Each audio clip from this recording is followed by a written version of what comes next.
Good morning विद्यार्थी मित्र हो. मागील तासामध्ये आपण भारतीय रिझर्व्ह बँकेची स्थापना कोणत्या वर्षी झाली याबाबत माहिती पाहिली. तसेच प्रसिद्धी हे पतनियंत्रणाचे कोणत्या प्रकारचे साधन आहे याबाबत माहिती पाहिली. प्रत्यक्ष कार्यवाही हे सुद्धा पतनियंत्रणाचे कोणत्या प्रकारचे साधन आहे याविषयी माहिती पाहिली. तसेच कागदी चलनाची निर्मिती कोणती बँक करते याविषयी अध्ययन केलं. आणि देशातील सर्व बँकांवर नियंत्रण ठेवणारी बँक म्हणजे कोणती बँक याविषयी आपण माहिती पाहिली.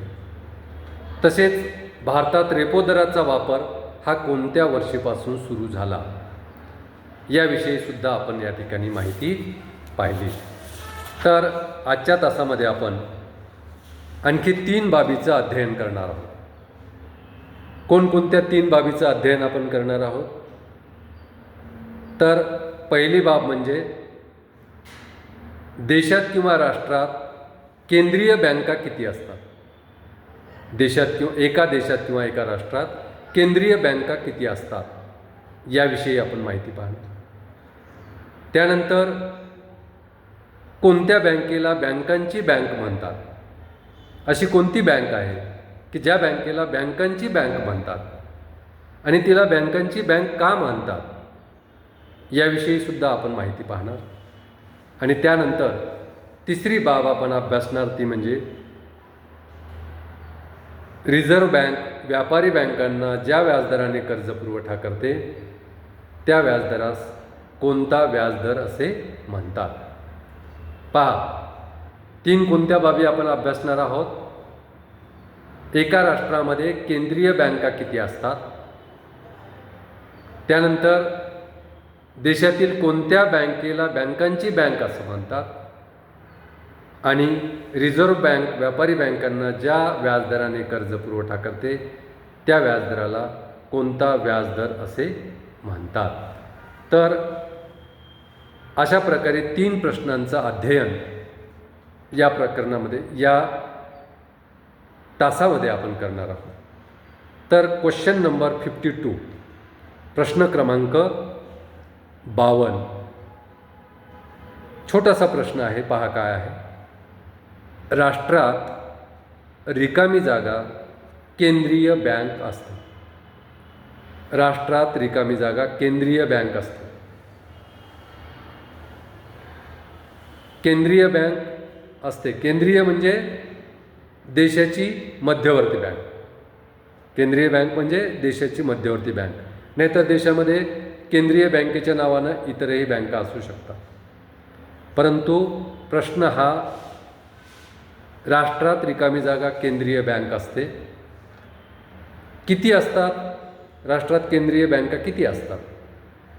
तर पर्याय अ आहे 1, पर्याय ब आहे 2, पर्याय क आहे 3 आणि पर्याय ड आहे 4.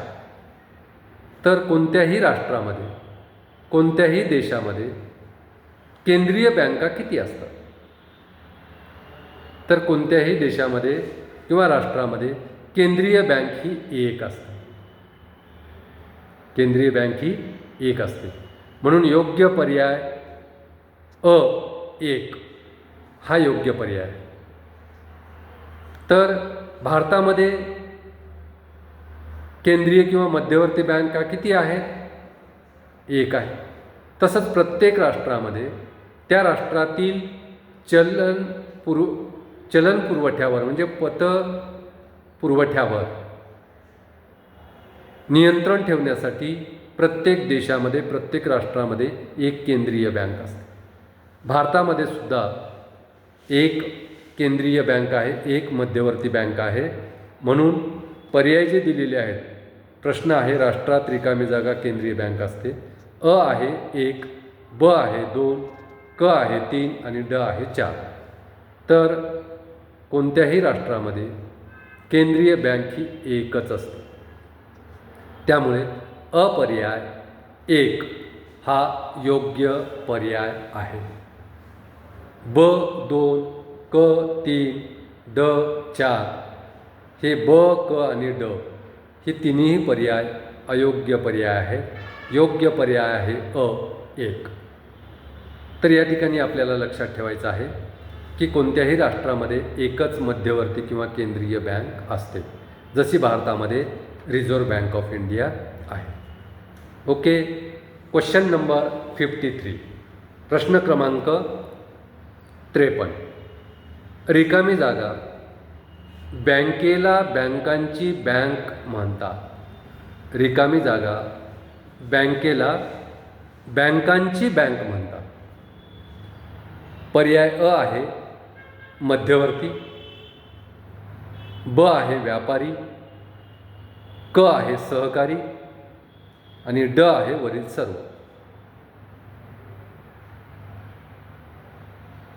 प्रश्न नीट आहे का? रिकामी जागा डॅश बँकेला बँकांची बँक म्हणतात. कोणत्या बँकेला बँकांची बँक म्हणतात? अ आहे मध्यवर्ती बँकेला. देशाची जी मध्यवर्ती बँक आहे तिला बँकांची बँक म्हणतात. का म्हणतात? कारण देशाची मध्यवर्ती बँक देशातील इतर व्यापारी बँकांवर किंवा देशातील इतर सहकारी बँकावर नियंत्रण ठेवण्याचं काम करते. देशाची मध्यवर्ती बँक इतर व्यापारी बँकांना अडचणीच्या वेळी मदत करते. त्यामुळे देशाच्या मध्यवर्ती बँकेला बँकांची बँक असे म्हणतात. भारताची मध्यवर्ती बँक आहे किंवा भारतातील बँकांची बँक म्हणून ओळखली जाणारी बँक आहे रिझर्व्ह बँक ऑफ इंडिया. कारण रिझर्व्ह बँक ऑफ इंडिया ही सर्व बँकावर नियंत्रण ठेवण्याचं कार्य करते. व्यापारी बँका अडचणीत आल्यास त्या बँकांना मदत करते, त्या बँकांना कर्ज उपलब्ध करून देते, त्या बँकांना निधी उपलब्ध करून देते. म्हणून मध्यवर्ती बँकेला बँकांची बँक असे म्हणतात. म्हणून अ पर्याय मध्यवर्ती बँक हा योग्य पर्याय आहे. ब पर्याय व्यापारी बँक हा अयोग्य आहे. क पर्याय सहकारी बँक हा सुद्धा अयोग्य आहे. आणि ड वरील सर्व. तर ब, क आणि ड हे तिन्ही पर्याय अयोग्य पर्याय आहेत. योग्य पर्याय आहे फक्त अ मध्यवर्ती बँक. कारण मध्यवर्ती बँकेला बँकांची बँक असे म्हणतात. कारण मध्यवर्ती बँक देशाची मध्यवर्ती बँक ही सर्व व्यापारी बँकावर नियंत्रण ठेवते आणि अडचणीच्या वेळी त्राता म्हणून त्या ठिकाणी बँकेला इतर व्यापारी बँकांना मदत करते आणि त्यांना संकटातून वाचवते. जेव्हा व्यापारी बँका संकटात येतात तेव्हा देशाची मध्यवर्ती बँक त्यांना त्राता म्हणून त्यांना त्या ठिकाणी बँकांची बँक म्हणून त्या ठिकाणी त्या संकटातून बाहेर काढण्याचं काम करते. म्हणून देशाच्या मध्यवर्ती बँकेला बँकांची बँक असे म्हणतात. ओके. Question number 54. प्रश्न क्रमांक 54. काय आहे प्रश्न क्रमांक 54? पहा. रिझर्व्ह बँक व्यापारी बँकांना ज्या व्याजदराने कर्ज पुरवठा करते त्या व्याजदरास रिकामी जागा असे म्हणतात. प्रश्न थोडा मोठा आहे तुलनेमध्ये मागच्या प्रश्नापेक्षा. तर पहा, प्रश्न पुन्हा एकदा ऐका.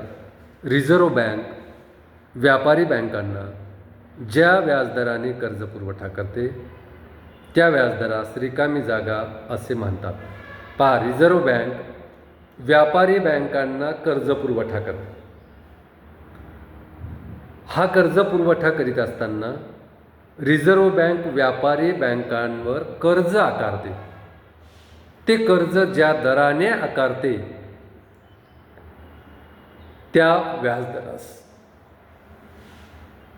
ते व्याज आकारते. रिझर्व्ह बँक व्यापारी बँकांना ज्या दराने कर्ज पुरवठा करते आणि हा कर्ज पुरवठा करीत असताना त्या कर्जाबद्दल रिझर्व्ह बँक जे व्याज आकारते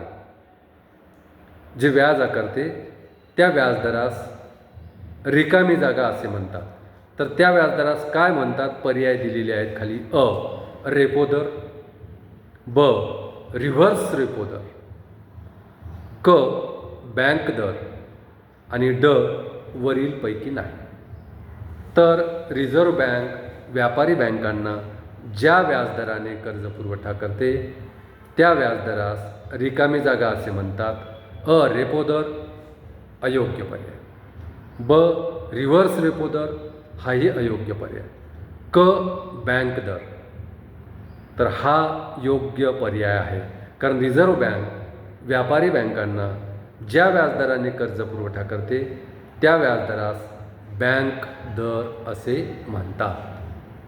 कारण जेव्हा व्यापारी बँकांना पैशाची आवश्यकता असते तेव्हा व्यापारी बँका रिझर्व्ह बँकेकडून कर्ज घेतात आणि रिझर्व्ह बँकेकडून कर्ज घेत असताना रिझर्व्ह बँक हे कर्ज देताना ज्या दराने कर्ज पुरवठा करते त्या दरालाच बँक दर असे म्हणतात.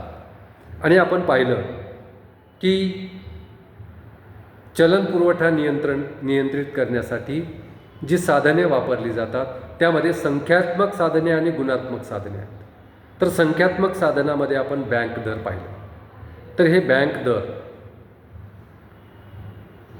त्या ठिकाणी बँक दर म्हणजेच रिझर्व्ह बँक व्यापारी बँकांना ज्या व्याजदराने कर्ज पुरवठा करते त्या व्याजदरास बँक दर असे म्हणतात. म्हणून योग्य पर्याय आहे क. बँक दर. आणि बाकी अ, ब आणि ड हे पर्याय अयोग्य पर्याय आहेत. तर या ठिकाणी विद्यार्थी मित्र हो थांबूया. धन्यवाद.